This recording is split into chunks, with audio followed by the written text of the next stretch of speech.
own sweat put in place, to refer to it, that it was so and so that put this in place.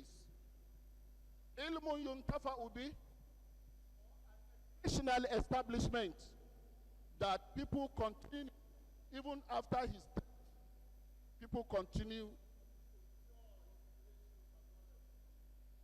Lastly, or that is what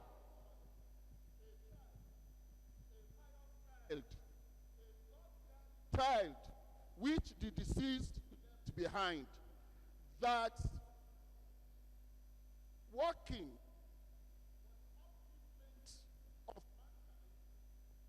is fetching his father, his deceased father, prayers, continuous prayers. From this hadith, the Prophet mentioned three things.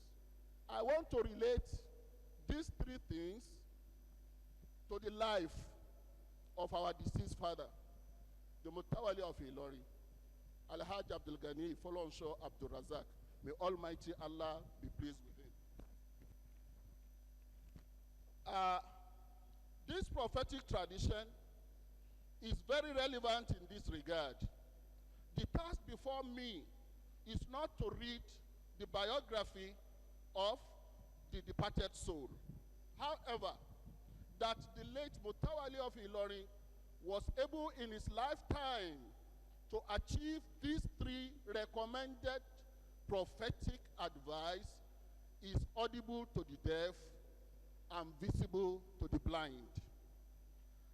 On the first and second, the departed soul left a perpetual endowment and the establishment of an educational institution.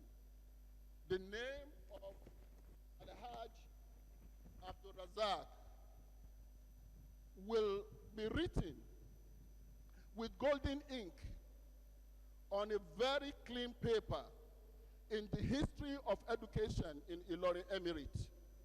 The establishment of ICI, Ilori College, Ilori, is a pointer in this direction. Posterity will continue to salute his vision for elevation for eradication of illiteracy and preparing the future for the children of peasants, those who passed through the school. Some of them are now successful businessmen and women, doctors, medical doctors, architects, engineers, and politicians of note, etc., etc. And for the third point, which is Waladun Saleh, a child, a noble child. If a disease is able to leave a child that is working towards the upliftment of the downtrodden masses, reward will continue to be credited to the departed soul. In this case, the deceased did not only leave a child, but he left many children, both male and female, that in their own right, they are contributing to development of our community. Lessons from the life of the Mutawali, especially for his children. Brothers and sisters in Islam, there is no gainsaying in the fact that the Ilori Emirate system is deeply rooted in the Islamic culture. I want to emphasize this. I said there is no gainsaying in the fact that the Ilori Emirate system is deep rooted in Islamic culture.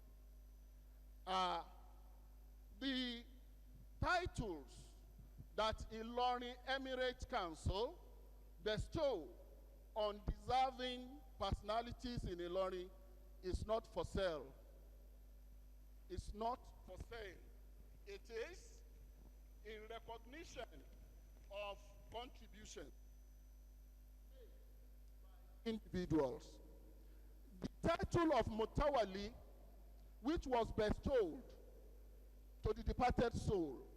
First, I mentioned that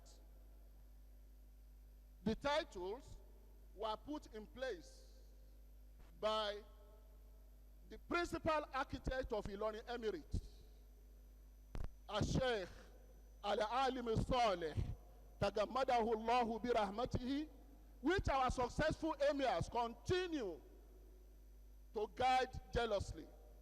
One of those titles is the title of Mutawali. The Mutawali in Islamic administration it has connection with the concept of Waqfu. Al-Waqfu al-Khairi or Al-Waqfu al-Ahli, there must be an administrator. For Ilorin Emirates, individual with title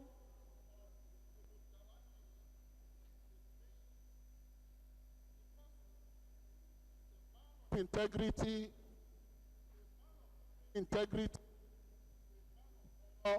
and a man of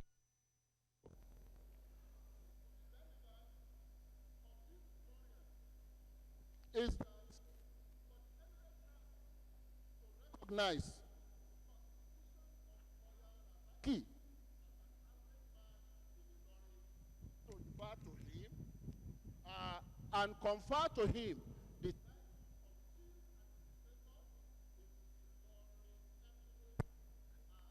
system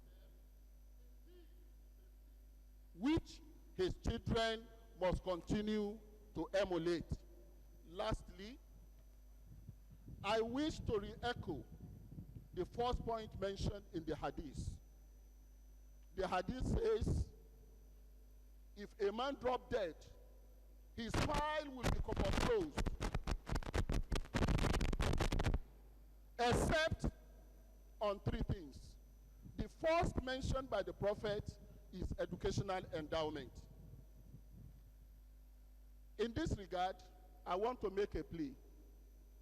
However, I was contemplating in my mind whether the prayer will be granted or not.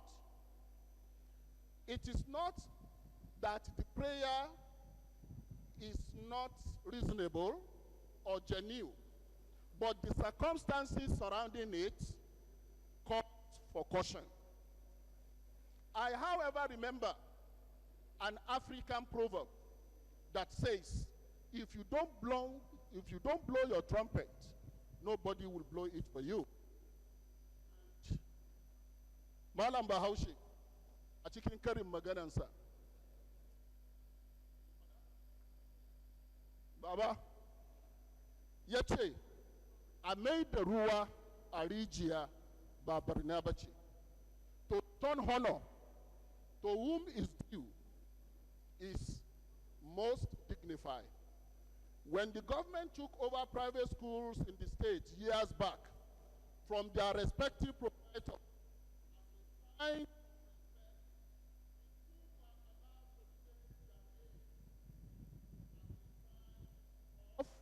a recognition to their respective founders and initiators. Thus, Bishop Smith Memorial, Mount Carmel, St. Anthony, Kerubu and Seraphim, Ansarul Islam, and Ansarul Tip colleges retain the name given to it by their founders. However, but our own Ilewe lawyer Rasaki was changed from Ilorin College, Government High School.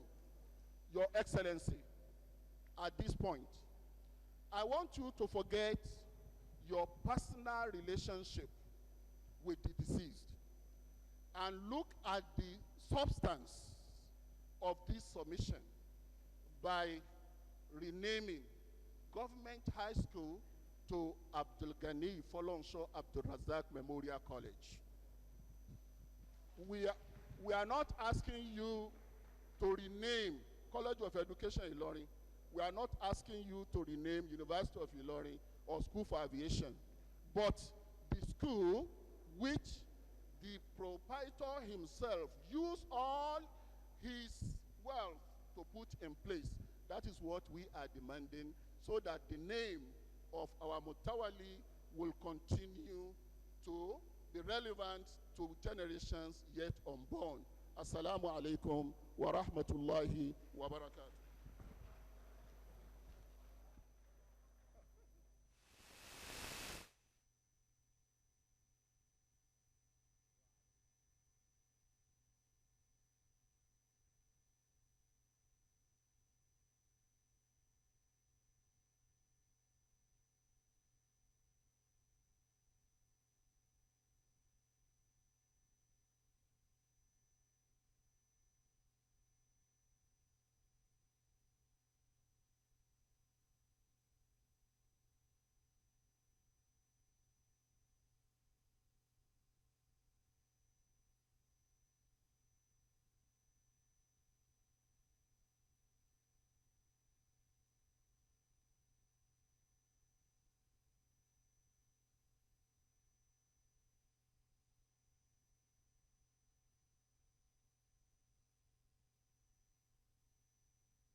Nabi wa Muhammad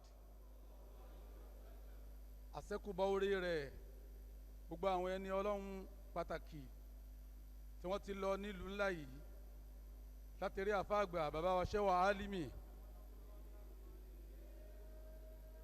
ó fi kárí iye wọn tí a lè máa kà wọ́n.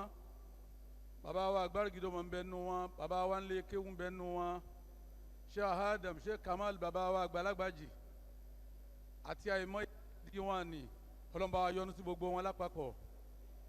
Bí a ti máa ṣe àti bó ti tọ́ gẹ́gẹ́ bí àṣà, àkí bàbá wa àgbàmì mọ́tàbà, bàbá wa ọlọ́lá wa ọba ìlú Ìlọrin àṣeṣe ewu dáadáa ṣéèwù ṣéèwù kíkí wọn láàfin kí gómìnà wa Alhaji wa tába ṣe ṣéwù fáwọn náà kò sí nǹkan kan torí pé jẹ́ ṣéwù alimi làwọn náà ṣéwù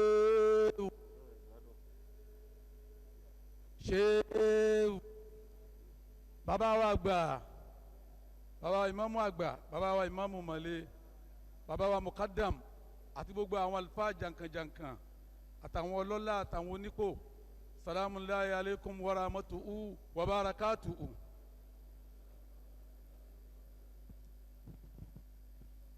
Bàbá wa dókítà wa Abubakar Aliagan wọ́n ti sọ̀rọ̀ tó pọ̀, wọ́n sọ Lárúbáwá, wọ́n tún sọ Gẹ̀ẹ́sì, gbogbo wa sì gbọ́n tí wọ́n wí agbádùn ẹ̀, kọ́dà pàtẹ́wọ́ àwọn àkànṣe Allahu Akbar nǹkan kan náà nítorí pé tábàṣe Allahu Akbar inú mọ́tíláṣí la wà, bàbá pàtẹ́wọ́ nígbà tó yẹ pé èbó ni wọ́n sọ, àwọn tó ń gbọ́ èbó ni wọ́n gbọ́ túmọ̀ rẹ̀, àwọn ni wọ́n pàtẹ́wọ́ hùn. Ọlọ́run ó bá wa dúpẹ́ fún wa. Nígbà tó yẹ pé àbá mùkádàmù àgbà ń bẹ ń jòkó tí wọ́n wá dé gbogbo ẹ̀ ládé, ọ̀rọ̀ péréte náà lèmi fẹ́ sọ. Ọ̀rọ̀ àkọ́kọ́ òun ni ibi kí bàbá wa gbà ọlọ́lá wa mi mọ́tàbà, bàbá wa ọlọ́lá wa ọba Ìlọrin ìfi bá wọn dúpẹ́ fọ́lọ́run àti ìfi kí wọn kú sẹ́. bàbá wa tí wọ́n lọ yìí bàbá wa Alhaji AbdulGaniyu abisẹ́mọ̀gbà tí wọ́n jẹ́ ọ̀kan nínú olóyè bàbá wa àgbà bàbá wa ọba Ìlọrin tí wọ́n sì bá wọn lò pẹ̀lú ẹ̀mí mímọ́ pẹ̀lú ìrànlọ́wọ́ ẹ̀sìn. ọwọ́ àrí báyìí Ọlọ́run ní kí bàbá náà kí wọ́n gúnlẹ̀ sáyé rẹ̀. bàbá yìí ọ̀wá ṣe nǹkan míì tí wọ́n fi lọ kọjá tí wọ́n ń ṣe nílé àfàgbà ṣéwà Alimi. òṣùká 3 péré ní ṣéwà Alimi fi ru ẹrù lẹ̀ yìí. òṣùká 3 òun náà ni bàbá mi mọ́tàbà tó ní fi ń rù. ọmọ tó bá lè bá ń wí fún bàbá wa bí mọ́tàbà pé masha aleika kí a o.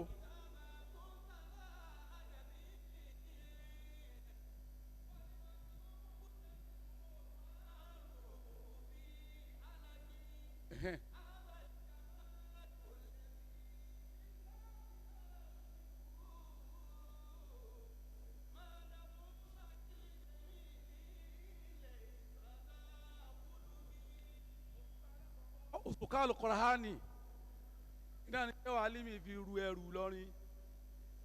wọ́n wá rù títí wọ́n sọ kalẹ̀ fọmọ wọ́n sọ kalẹ̀ fárọmọdọ́mọ. òṣùká ṣéwà Alimi náà ní ń bẹ lérí bàbá wa mẹ́tàbà wọ́n wá fi ń pàṣẹ ló fi jásí pé gbogbo ìlú ayé bí wọ́n bá gbọ́ pé lọ́rin ní ń sọ̀rọ̀ lérí ọ̀rọ̀ ẹ̀sìn wọ́n sì dákẹ́. ọmọ kan ń sẹnu wátawàtá ń jò ní ọ̀dà alákẹ́ níjọ́ mẹ́nu kanlé Alimi lọ́lọ́nkan lábùkù.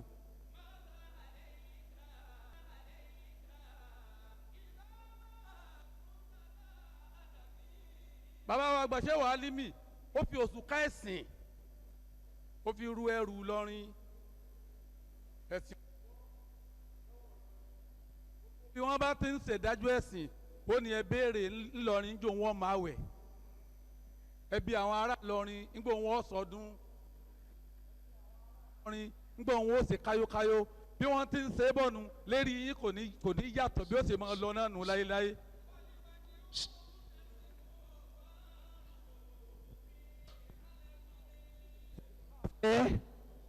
òṣùká àfẹ́ ní ṣéwà Alimi fi darí ilẹ̀ yìí. àwọn ọmọ gbogbo àwọn ọba bàbá wa àgbà dáńbọ̀rọ̀ númọ̀ wọn wọ́n pìtàn wọn fún wa. àbá àmọ́ bàbá wa ọba jẹta àmọ́ bàbá wa ọba tàná àtúnwá àmọ́ ọba tòní. wọn ò ní ọ̀rọ̀ méjì tí wọ́n bá sọ pa ní ọmọ Ìlọrin. níjọ́ tẹ̀yìn olówó wa ẹ̀yin ọlọ́lá wa ẹ̀yin onípò wa níjọ́ tí inú yín bá konú ìlú yóò débi tí ń lọ.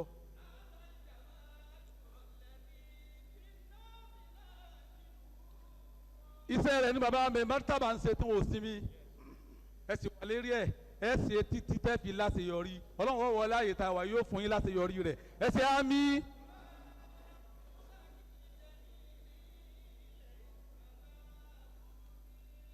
ọ̀rọ̀ mi ẹlẹ́ẹ̀kejì bàbá wa tí wọ́n lọ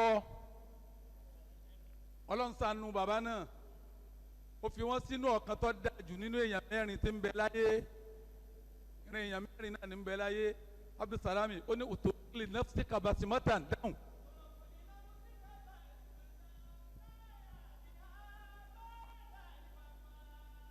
dáhùn dákun.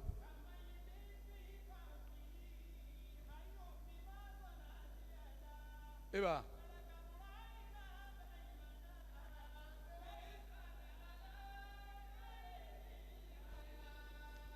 ẹ̀yin àgbàlagbà onímọ̀ ìran èèyàn 4 ní ń bẹ láyé àmọ́ kan ló dáa jù. ìran àkọ́kọ́ tọmọ wọn tún jogún ẹ̀ tí wọ́n wàá lò tọ̀run. ìran kejì làwọn tí bàbá wọn rọ́lá ayé lò wọ́n gbádùn àmọ́ bí wọ́n ṣe gbádùn tó lọ́mọ wọn ó ṣe jìyà. jìyà láyé tí wọn ò rọrọ̀ kankan jẹ ọmọ wọn tún wá jogún ìyà lọ́dọ̀ wọn. ìran kẹrin làwọn tí ò jẹ nǹkan kan láyé tọmọ wọn wá padà jẹ. ìran àkọ́kọ́ tó dáa jù oní bàbá wa Alhaji AbdulGaniyu wọ́n pè wọ́n lóye kan mutawalli kọ́kọ́ tó dáa jù ni wọ́n wà wọ́n jẹ́ èèyàn wọ́n lapa láyé ẹ wo ní títàn sọ ń pa wọn wọ́n lapa nínú ìlú wọ́n lapa nílọrin wọ́n lapa ní Kwara wọ́n lapa ní Nàìjíríà wọ́n tún lapa ní gbogbo àgbáyé káàkiri bẹ́ẹ̀ yẹn bá ṣe lọ́ọ̀yà tó jẹ́ èèyàn ń bẹ nílẹ̀ Yorùbá àti nínú wa yìí ẹ béèrè pé kí la wò kọ́sì rẹ̀ ara bàbá wa yìí ló ń kálukú ti rí i pé àṣeṣe lọ́ọ̀yà iṣẹ́ àlùbáríkà ni àṣeyàn lè yanjú ń bẹ̀ eríire tí wọ́n ṣe jù nù wá sí mi fún wọn náà ni pé bíra rẹ ṣé bó ṣe dáa fún ọ tó ìṣe yọ dáa fọmọ rẹ bẹ́ẹ̀ iyì ọmọ rẹ ò lè jogún eríire ó tètè yí padà sọmọ rẹ ó jogún ọlá sọmọ rẹ ó jogún ipò sọmọ rẹ ó jogún owó sọmọ rẹ ó jogún ẹ̀sìn tó bá ṣe pé wọn ò lè rí jẹ aláwòdì rẹ bí bàbá wa ẹsẹ wa lò tán gbogbo ọmọ tó bí lọ́wọ́ jogún ẹ̀ ọláseyọrí nínú ìlú ó fi joyè ilé alimi ọláseyọrí nínú ìlú ó fi látọ́ka sí ọwọ́ aláṣeyọrí nínú ẹbí ọwọ́ aláṣeyọrí lérí àwọn ọmọ tó bí àwọn ọmọ rẹ̀ yanjú nǹkan ẹyọ kan tó bí náà ní ìwà rẹ̀ àtàníyàn rẹ̀ ọ̀rọ̀ mi ẹlẹ́ẹ̀kejì nu ọ̀rọ̀ mi ẹlẹ́ẹ̀kẹta fún gọ́fìnà wa Alhaji wa Abdul-Razaq àbí Alhaji wa Abdul-Razaq kèé rọrùn fún mi kírú yẹn wà ń jò ká má lo opportunity àti lè bá yín sọ dodo ọ̀rọ̀ kọ́dà bọ́ jẹ́sẹ̀ jù kan. ẹ sọ fún yín ó ní lè tàmánálímọ́rìù báwo mi bá ti pé èèyàn ọmọ mi wá sọ fún mi o tọ́ àyà winners mo fẹ́ kí bàbá ìmọ̀mú àgbọ̀ gbọ́.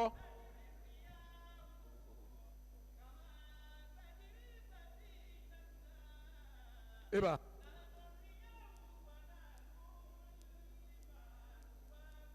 Padà sókè kí n tètè tú. Eba.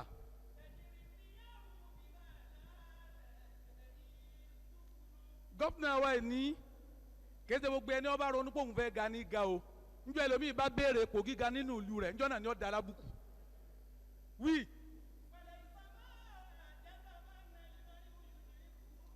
Níjọ́ ẹlòmíì bá káyé ọmọ òun njọ́ náà ni ó da alábùkù tẹ́nìkan ò ní mọ̀ mọ́.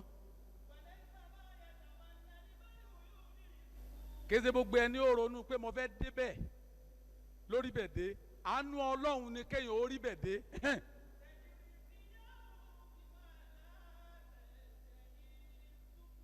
Ẹ bá ronú sí i dáadáa ẹ tí agbára ọkọ̀ ojú omi ọ̀ká láti gbé ṣíìpù bó ṣe lágbára tóun tí gbé gbogbo nǹkan ẹrù tágbára rẹ̀ ọ̀ká láti gbé látẹ́gùn gbé fún yín. báyìí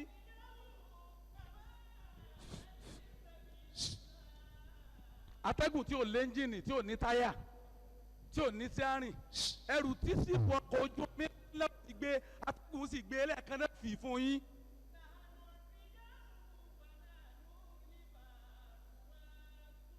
Ọlọ́run ní ń bẹ lára atẹ́gùn ní kì í ságbára yín.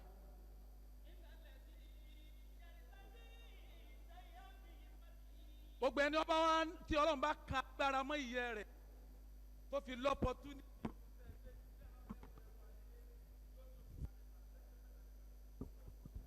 Hello.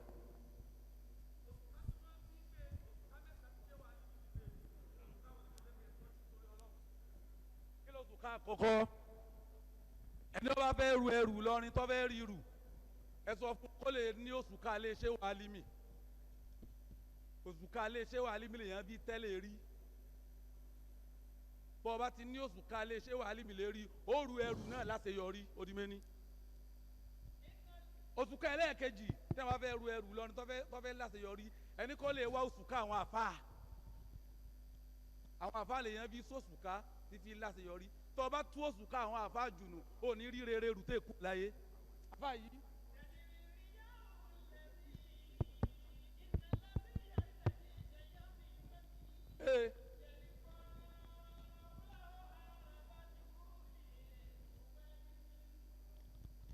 oṣù ká ẹlẹ́ẹ̀kẹta mínísítà bàbá justice oṣù ká ẹlẹ́ẹ̀kẹta téèyàn fi ru ẹrù ayé pàpà tí fi ru ẹrù lọ́rin òun náà ni oṣù ká àwọn mẹ̀kúnnù chairman wa oṣù ká mẹ̀kúnnù tẹ́ ẹ bá ti ní òṣùká lè ṣe wà límì ẹ̀fi tẹ́rí àkọ́kọ́ òṣùká àwọn afá ẹ̀fi sì kejì òṣùká mẹ̀kúnnù ẹ̀fi sì kẹta gbogbo ẹkún táwọn mẹ̀kúnnù bá ń sun sí yín ẹ ràn wọ́n lẹ́kún o àwọn kan sunkún wọn dówó oṣù àwọn dúró àwọn sì ti ń gbà tẹ́lẹ̀ ẹ ràn wọ́n lẹ́kún o subhana rabbika rabbil izzati amma yasifun.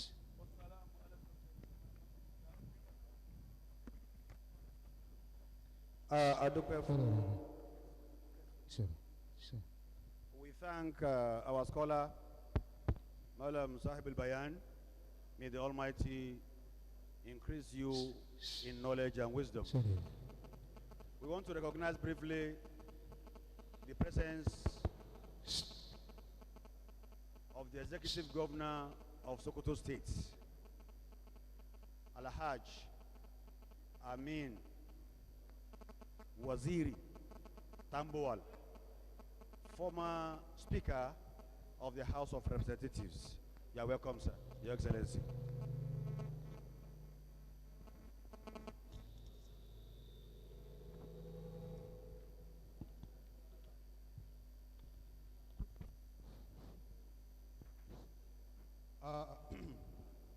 The next item on the agenda is the third and the last sermon, and that will be delivered by Mukaddam of Ilori in person of our father Alhaji Abubakar Dambolonu. Marhaban bikum wa ahlan wa sahlan.